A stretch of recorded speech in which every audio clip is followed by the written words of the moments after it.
vous soyez, d'où que vous veniez, quelles que soient vos forces, vos blessures, vos faiblesses, quelles que soient vos convictions, quelle que soit votre sensibilité religieuse, la grâce et la paix vous sont données gratuitement de la part de Dieu notre Père, de Jésus-Christ, notre Sauveur et notre Frère, et du Saint-Esprit, le souffle de vie.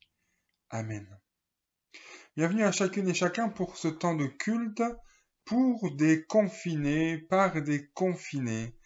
Un temps de culte qui vous est proposé par les paroisses protestantes de la dynamique mulhousienne en cette 5e semaine de confinement et surtout en ce premier dimanche après Pâques. Le message de Pâques, la joie de Pâques est encore pleinement présent en nous, dans nos cœurs et dans nos esprits. Nous ne sommes pas seuls pour ce temps de culte, nous sommes en communion les uns avec les autres, à travers nos différents écrans, mais aussi en communion avec le ressuscité, avec le Dieu vivant. Nous ne sommes pas seuls, nous célébrons ce temps de culte pour louer le Seigneur, en commun, en communion avec l'Église de tous les temps et de tous les lieux, un temps pour louer Dieu, un temps pour se mettre à l'écoute de sa parole. Oui, Seigneur, tu es présent au milieu de nous. Bon culte à chacune et chacun d'entre vous.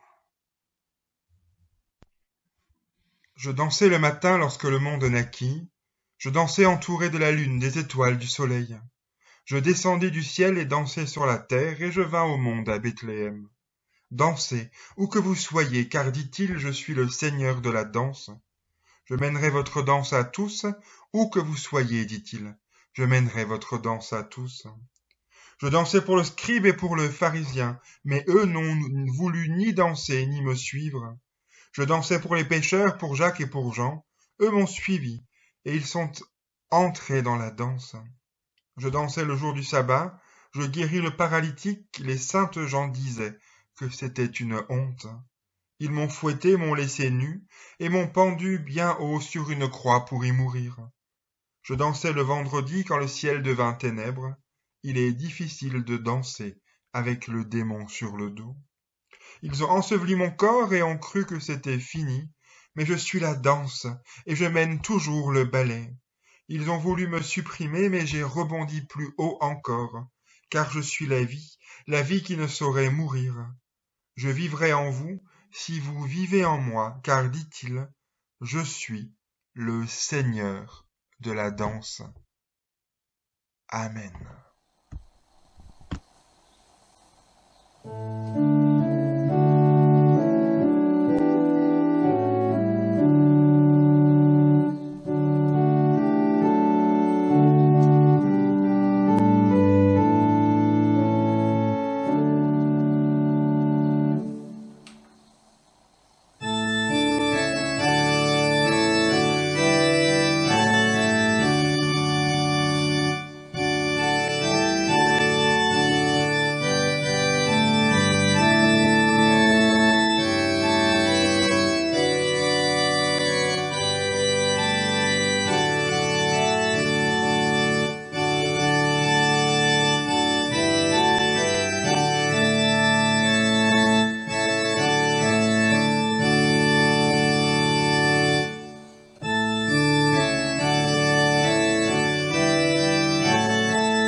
Prions ensemble. Notre Dieu, c'est ta présence que nous te demandons, non seulement pour ce temps de prière, mais pour toute notre vie. Nous avons besoin d'être convaincus que tu es là, que tu nous accompagnes, que nous ne sommes pas seuls, abandonnés à nous-mêmes. Donne-nous de porter dans nos cœurs ta lumière et ta chaleur. Donne-nous les forces nécessaires pour notre tâche quotidienne. Dans les difficultés et les épreuves de la vie, apporte-nous ton réconfort.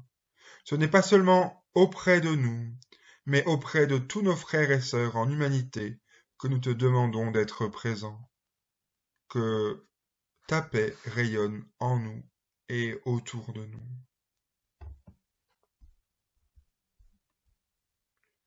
Une présence monte en toi, elle est ta force, elle est ton gardien, elle est ta vie, elle est ton roi. En même temps que toi, elle s'éveille en ta demeure, elle accompagne aussi celles et ceux que tu croises et qui ont mal. Elle pardonne celles et ceux que l'on juge, elle leur sourit quand personne, et toi non plus, ne les remarque. Elle persévère quand tu crois que rien ne vaut la peine, elle écoute le cri qui t'étrangle dans ta solitude. Si tu connais ton roi, souris-lui, et si tu n'oses pas, souris-lui plus encore. Cette présence te dit que tu es connu et aimé, tel que tu es, avec tes qualités et tes défauts, avec le poids de ton passé, avec tes rêves et tes désirs, tes angoisses, tes blocages. Elle te dit qu'il y a un avenir pour toi, elle te dit que le Dieu qui te pardonne a un projet d'épanouissement pour toi. Amen.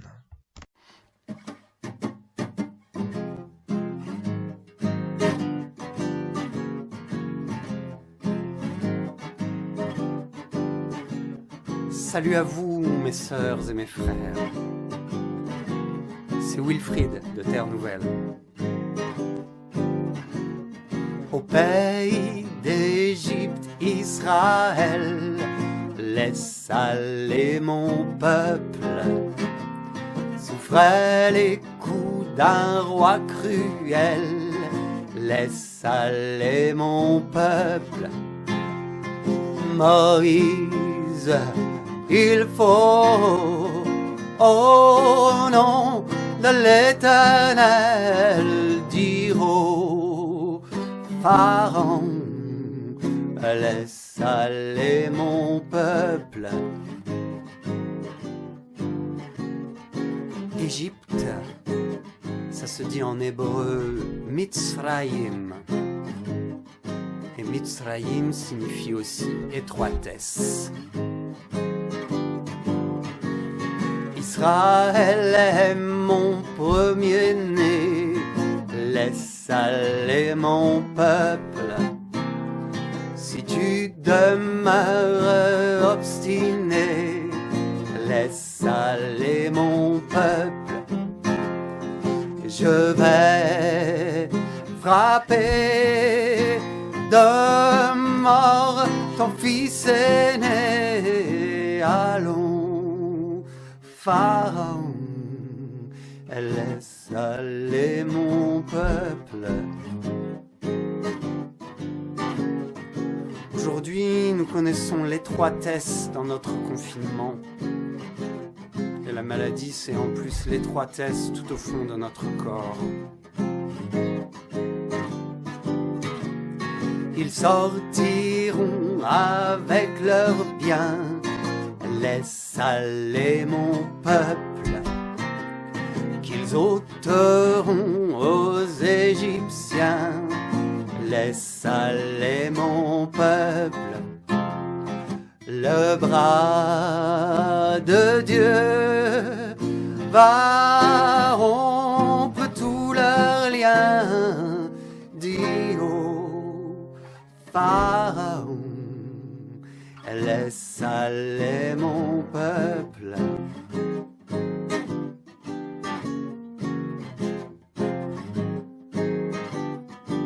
La sortie d'Égypte, c'est l'élargissement pour le peuple de Dieu.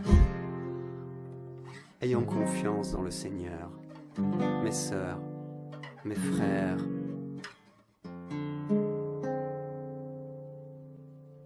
Prions. Père, en ces temps troublés que nous vivons, nous faisons halte devant toi pour ouvrir les Écritures. Nous faisons silence en nous-mêmes pour laisser résonner ta parole. Nous l'attendons, nous l'espérons, pour apaiser nos craintes, combler nos isolements, pour faire de nous, ensemble et pourtant chacun chez soi, une communauté de foi et de vie. Aussi, Père, nous t'en prions, souffle ton esprit et qu'il nous donne de faire vivre ta parole. Amen.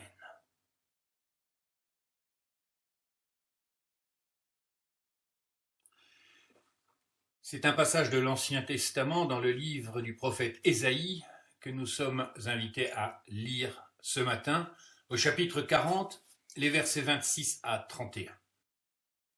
Regardez le ciel là-haut, voyez qui a créé les étoiles, qui les a fait sortir au complet, comme une armée à la parade.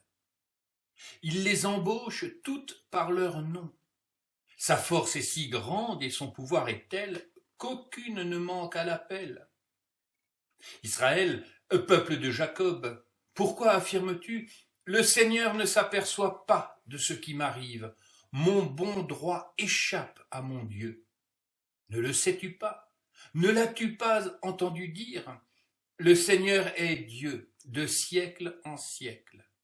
Il a créé la terre d'une extrémité à l'autre. Jamais il ne faiblit, jamais il ne se lasse. Son savoir-faire est sans limite. Il redonne des forces à celui qui faiblit. Il remplit de vigueur celui qui n'en peut plus. Les jeunes eux-mêmes connaissent la défaillance. Même les champions trébuchent parfois. Mais ceux qui comptent sur le Seigneur reçoivent des forces nouvelles. Comme des aigles, et ils s'élancent, ils courent mais sans se lasser, ils avancent, mais sans faiblir.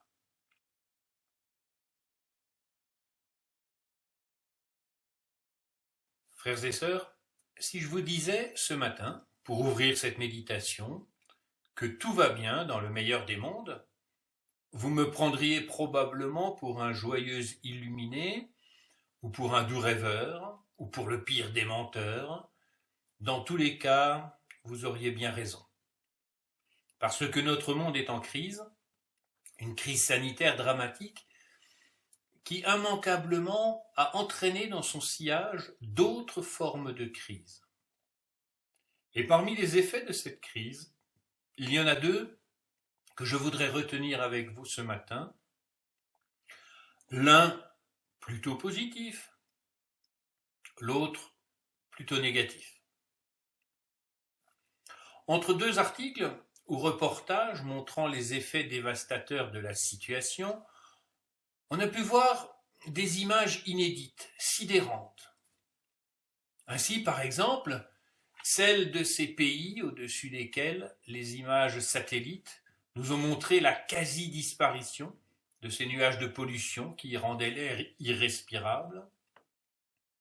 Ainsi, autre exemple, celle de ces animaux reprenant leur place dans notre environnement, conséquence du confinement de l'être humain. Autre conséquence encore, toutes ces solidarités qui se sont mises en place, tous ces moyens d'être présents à l'autre qui se sont développés, y compris en Église, et c'est bien, c'est beau, c'est bon, c'est l'effet positif, mais je ne peux m'empêcher d'avoir peur que cet effet positif ne soit qu'éphémère. Un jour, on sortira du confinement et je crains qu'alors tout ne reprenne comme avant et de plus belle. Cette vie de course frénétique, de chacun pour soi, d'oubli de l'autre, risque de redevenir la norme parce que nous n'aurons pas eu l'audace de nous interroger sur ce qui fait notre vie moderne, ce sur quoi repose notre société et la dynamique du monde. Mais la situation actuelle et le confinement qui en découle ont aussi un autre effet. Comme bon nombre de pasteurs, je passe beaucoup de temps au téléphone pour appeler les personnes isolées et fragiles, pour chercher à établir le contact avec celles et ceux qui vivent l'isolement comme une réelle forme de solitude parce qu'ils ne sont pas connectés, comme on dit. Pour être proche de celles et ceux qui sont dans l'angoisse d'avoir un de leurs parents à l'hôpital ou en maison de retraite et qui n'arrivent pas à avoir de leurs nouvelles. Pour accompagner celles et ceux qui vivent un temps de deuil sans pouvoir vraiment le vivre. Et du cœur de ces entretiens, de ces rencontres virtuelles, remontent souvent des questions existentielles et spirituelles qui nous interrogent, ou même qui interrogent Dieu. C'est l'éternel pourquoi. Pourquoi Dieu permet-il que? Pourquoi me laisse-t-il seul? Pourquoi? Ça, c'est l'effet négatif dont je ne peux m'empêcher de penser qu'il risque d'être durable. Ces deux effets de notre situation actuelle, je les retrouve dans le texte du prophète Ésaïe qui nous est proposé pour ce dimanche d'après Pâques. Je les retrouve dans les questions que se pose le peuple d'Israël. Je les retrouve dans l'image que le prophète utilise pour apporter une réponse d'espérance, l'image de l'aigle. Ces paroles sont adressées par Ésaïe au peuple d'Israël, alors que celui-ci se trouve en déportation à Babylone. 40 ans auparavant, le peuple d'Israël a été déraciné de sa terre, emmené de force à Babylone, exilé, isolé de sa terre, de ses racines, isolé de son lieu de culte, en quelque sorte isolé de sa foi et dans sa foi, de son Dieu peut-être, livré à plus fort qu'eux, empli de peur, de colère peut-être aussi, les Israélites exilés connaissent cette forme de désespoir qui fait jaillir du cœur de l'homme sa plainte, son cri. Et il s'interroge sur Dieu, sur l'intérêt qu'il porte à son peuple. Où était-il Dieu lorsqu'on aurait eu besoin de lui? Il s'interroge sur sa capacité à venir en aide à ceux qui lui font confiance. Pourquoi nous laisse-t-il traverser des épreuves aussi amères, aussi dures? Il s'interroge sur ceux qui sont malmenés par la vie. Pourquoi n'intervient-il pas en faveur des siens? Il n'arrive en fait plus à savoir où ils en sont, qui est Dieu pour eux. Est-il celui qui les a punis? Est-il celui qui est malgré tout avec eux? Est-il celui qui tout simplement les a laissés tomber, les a oubliés? C'est donc à des hommes et des femmes qui doutent de Dieu, qui sont découragés, qui se sentent abandonnés de lui, livrés à leur sort, que le prophète s'adresse. Une exhortation à se redresser, à relever la tête, à porter leur regard au-delà d'eux-mêmes et de leur situation, à regarder le ciel et les étoiles, non pour les adorer, à l'image de ceux qui les ont déportés, mais pour redécouvrir à travers eux celui qui est le Dieu vivant, qui tient tout dans ses mains, le monde et sa destinée, l'homme et son avenir. Leur question nous semble familière. Lorsque la vie nous malmène, lorsque notre cœur est triste et abattu, lorsque les soucis sont plus importants que les réponses qu'on nous donne, lorsque les attaques que nous subissons sont plus nombreuses que les temps de calme et de sérénité, lorsque nous nous trouvons dans une situation difficile, apparemment sans issue, alors il devient urgent pour nous d'être au clair, de savoir qui est véritablement à nos côtés, qui chemine en fait avec nous, qui marche sur la même route que nous, à nos côtés. Oui, face à la souffrance, qui est Dieu pour nous? Celui qui nous punit? Celui qui est là malgré tout, même si nous ne le voyons pas? Celui qui nous a laissé tomber dans l'épreuve? Peut-être que tout simplement il n'y a pas de Dieu. Comment le savoir? Et comment ne pas douter? Au fond, devant les épreuves et les souffrances, nous sommes des chrétiens en exil, avec les mêmes questions qu'Israël déporté. Peut-être parce que notre confinement, notre isolement forcé, nous met en exil de notre mode de vie habituel, hors de nos repères, et pour certains hors de leurs valeurs. Et de dire alors, comme Israël, ma destinée est cachée aux yeux de Dieu, il s'en désintéresse. Mon bon droit, il l'ignore, il ne veut pas le voir, il m'abandonne dans ce malheur. Nous n'avons pas de certitude, pas plus que le peuple d'Israël dans l'exil à Babylone. Le pourquoi des épreuves, des difficultés, des échecs, de la souffrance, nous ne le connaissons pas. Pour beaucoup, il nous semble impossible de découvrir un sens à ce que nous vivons, là, maintenant. Certains le découvriront lorsque, bien longtemps après, ils regarderont en arrière. Il y en a qui en témoigneront même.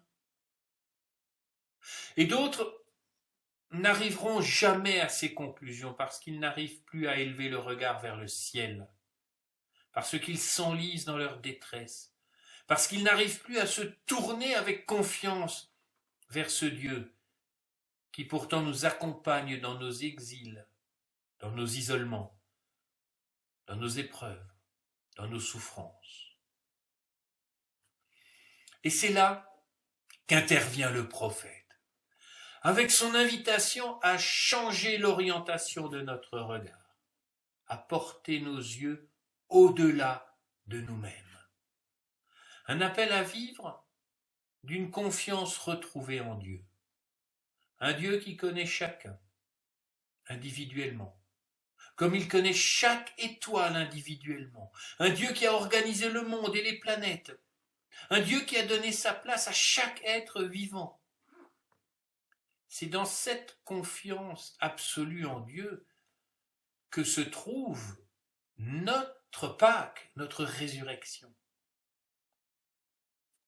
Ésaïe le dit ainsi, parlant de ce Dieu qui intervient, qui sauve. Il redonne des forces à celui qui faiblit. Il remplit de vigueur celui qui n'en peut plus. Les jeunes eux-mêmes connaissent la défaillance, même les champions trébuchent parfois, mais ceux qui comptent sur le Seigneur reçoivent des forces nouvelles. Comme des aigles, ils s'élancent, ils courent, mais sans se lasser. Ils avancent, mais sans faiblir.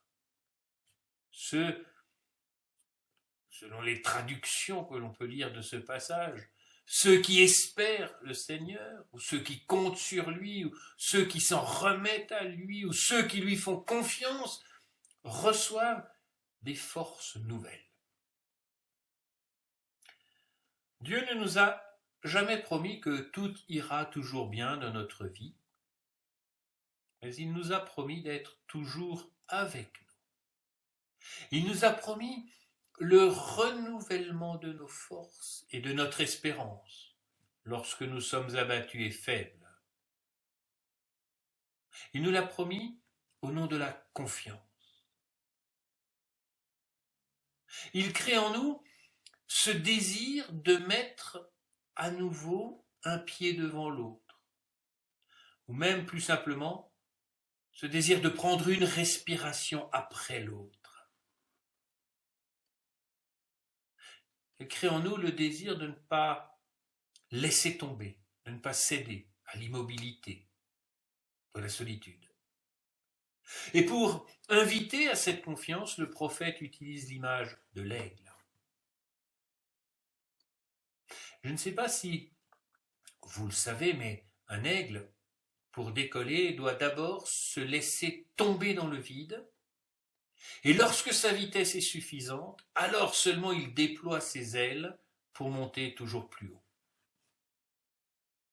Se laisser tomber dans le vide, ça demande du courage. Souvent, ça nous semble absolument impossible, mais je crois que c'est possible si nous avons cette confiance que Dieu nous accompagne pour habiter avec nous ce temps hors du temps. Que Dieu nous accompagne pour que nous puissions ensuite déployer nos ailes. Puis, presque sans battre des ailes, sans avoir besoin d'un vent violent, s'appuyant sur les courants d'altitude comme sur une force invisible, l'aigle s'élève dans le ciel si haut que l'œil souvent ne peut plus le discerner. Il ne volera pas à notre place, il ne déploiera pas nos ailes malgré nous. Mais avant même que nous l'ayons réalisé, Dieu nous aura remis en marche, en vol, en route. Il nous permettra non pas la force invisible, mais le souffle de son esprit.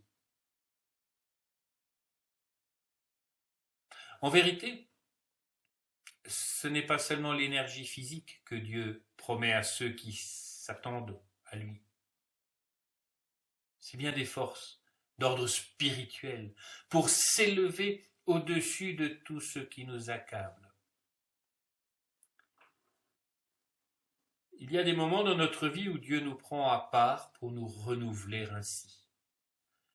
Ces temps de crise ne sont jamais agréables.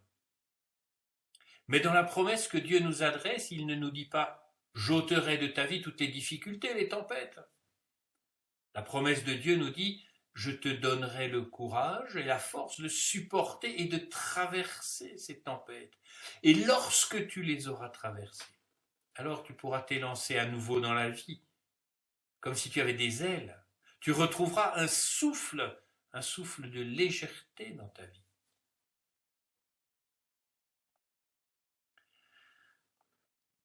Le prophète Ésaïe, c'est cette invitation à oser la confiance en Dieu. Justement là où nous n'arrêtons pas de nous poser des questions, là où le doute nous assaille. C'est l'invitation à mettre notre espoir en lui, justement lorsque nous avons le sentiment d'être oubliés et abandonnés. C'est l'invitation à lui remettre notre sort, justement quand nous nous trouvons dans les pires difficultés de la vie, car là où nous ne voyons plus d'issue à notre situation, Dieu roule la pierre et nous montre le chemin. Parole d'espérance que celle du prophète, qui ose affirmer la victoire de la vie, l'espérance d'un avenir. Parole d'espérance qui ose prendre le contre-pied de toutes les désespérances qui veulent accabler l'homme et le réduire à sa détresse. Parole d'espérance d'un Dieu qui vient nous porter et vers qui nous pouvons nous tourner pour lui confier nos peurs, nos angoisses, nos découragements, nos questions, nos lassitudes, nos solitudes. Oui, c'est auprès de lui, vraiment, que nous pouvons venir puiser des forces nouvelles pour affronter demain et ses questions, demain et ses incertitudes, demain et la vie, tout simplement. Amen.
Ayant entendu cette invitation à l'espérance lancée par le prophète, comme une réponse, affirmons notre foi.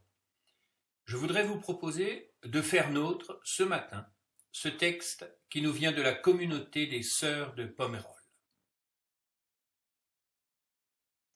Seigneur, tu m'as toujours donné le pain du lendemain, et bien que pauvre, aujourd'hui je crois. Seigneur, tu m'as toujours donné la force du lendemain, et bien que faible, aujourd'hui je crois. Seigneur, tu m'as toujours donné la paix du lendemain, et bien qu'angoissé, aujourd'hui je crois. Seigneur, tu m'as toujours gardé dans l'épreuve, et bien que dans l'épreuve, aujourd'hui, je crois. Seigneur, tu m'as toujours tracé la route du lendemain, et bien qu'elle soit cachée, aujourd'hui, je crois. Seigneur, tu m'as toujours éclairé mes ténèbres, et bien que sans lumière, aujourd'hui, je crois.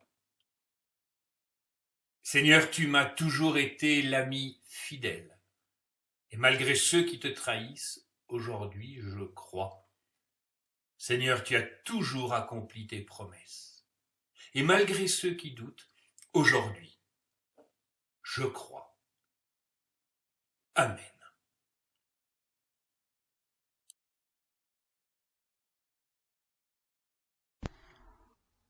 Prions. Il faut savoir profiter de son temps. 1 mois déjà que nous sommes confinés, toi, moi et une grande partie du monde. Pour certains enfermés, apeurés, à la limite de perdre patience et comptant chaque seconde.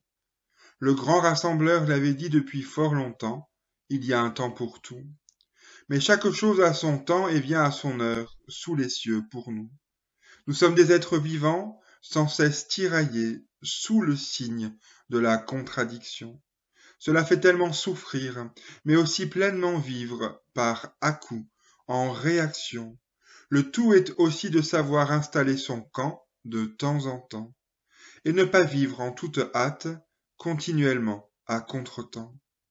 C'est finalement la tragicomédie de nos vies vides ou remplies à moitié. Nous qui voulions tellement contrôler le temps, c'est lui qui nous a bernés. Ô humains, sans temps, levons-nous pour récupérer ce temps pour lequel nous nous sommes démenés, à condition de saisir le temps donné comme un présent et de ne pas le transformer en temps perdu, en étant obsédé par un avenir déconfiné. Et si être confiné, c'était enfin de prendre du temps pour avoir le temps, l'heure de créer, de jouer et d'accepter de vieillir, et l'heure de mourir à ma vie d'avant, derrière laquelle je n'arrête pas de courir. L'heure de planter, de jardiner et de contempler la nature, et l'heure de déraciner les mauvaises habitudes qui ont la dent dure. L'heure de souffrir et de trembler pour nos proches menacés de mort, et l'heure de se réjouir pour celles et ceux qui guérissent en leur corps. L'heure de démolir ma boulimie de vivre pressée et de surconsommer, et l'heure de construire une nouvelle manière de laisser une empreinte raisonnée. L'heure de pleurer nos morts et la détresse de leurs familles, et l'heure de rire et de blaguer sur les petits miracles de la vie. L'heure de gémir avec toute la création à cause de ce virus provenant de nos pollutions, et l'heure de danser pour un réveil des peuples et de la conscience des nations. L'heure de jeter des pierres à nos modes de vie destructrices, et l'heure d'amasser des pierres et d'ajouter la nôtre au nouvel édifice. L'heure d'embrasser nos proches, de faire des câlins et de les serrer dans nos bras, et l'heure de les protéger en pratiquant les gestes barrières partout où l'on va. L'heure de chercher une issue positive à une crise chance, un vaccin ou des explications, et l'heure de perdre nos sempiternelles rengaines. Je le savais, j'ai les bonnes solutions. L'heure de déchirer nos anciens habits où nous étions à l'étroit, et l'heure de coudre des masques certes, mais aussi un tissu relationnel solide, ma foi. L'heure de se taire, de méditer et de prier bien fort pour plus de solidarité, et l'heure de parler, de célébrer cette entraide renouvelée, mais sans trop montrer montrer nos têtes pour ne pas en rajouter. L'heure d'aimer et de profiter du confinement pour vraiment l'expérimenter, et l'heure de haïr notre excuse bidon du manque de temps volé à ceux qui en manquaient. Ce n'est pas l'heure de la guerre, car nous ne sommes pas en guerre contre un ennemi. Il faut juste provisoirement nous pousser de côté et le laisser passer, lui au vert et nous au rouge, pour qu'il nous laisse en paix. Dieu a fait toutes choses belles à son heure. Il a mis dans le cœur des humains le secret du temps qui se meurt, sans lequel ils n'auraient jamais pu découvrir avec étonnement l'œuvre faite par Dieu de son début à la fin de leur confinement. Et c'est ce Dieu que nous prions comme un Père. Notre Père qui es aux cieux, que ton nom soit sanctifié, que ton règne vienne, que ta volonté soit faite sur la terre comme au ciel. Donne-nous aujourd'hui notre pain de ce jour. Pardonne-nous nos offenses, comme nous pardonnons aussi à ceux qui nous ont offensés. Et ne nous laisse pas entrer en tentation, mais délivre-nous du mal. Car c'est à toi qu'appartiennent le règne, la puissance et la gloire, au siècle des siècles. Amen.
Voici le temps de reprendre notre chemin de vie.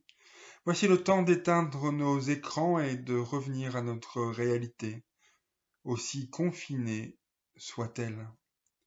Allons en paix dans ce monde si difficile à habiter, ce monde aux possibilités si étonnantes et qui semble avoir perdu la tête. Voici le temps de retourner dans cette réalité. Chaque jour, pensez à votre Dieu, pas n'importe quel Dieu, le Dieu de la vie, le Dieu de votre vie. Il vous guidera, il orientera vos choix, il apaisera votre crainte de l'inconnu, vous évitera des paroles douteuses et vous aidera à retrouver et trouver votre route. Réfléchissez beaucoup, soyez intelligent, recherchez la beauté, trouvez le meilleur, soyez content et heureux. Prenez garde au mal, pensez à l'amour, puissiez-vous le trouver. Votre Dieu, le Dieu de la vie, le Dieu de votre vie, vous donne la paix. D'ici à nos retrouvailles, puisse Dieu vous tenir dans la paume de sa main. Amen.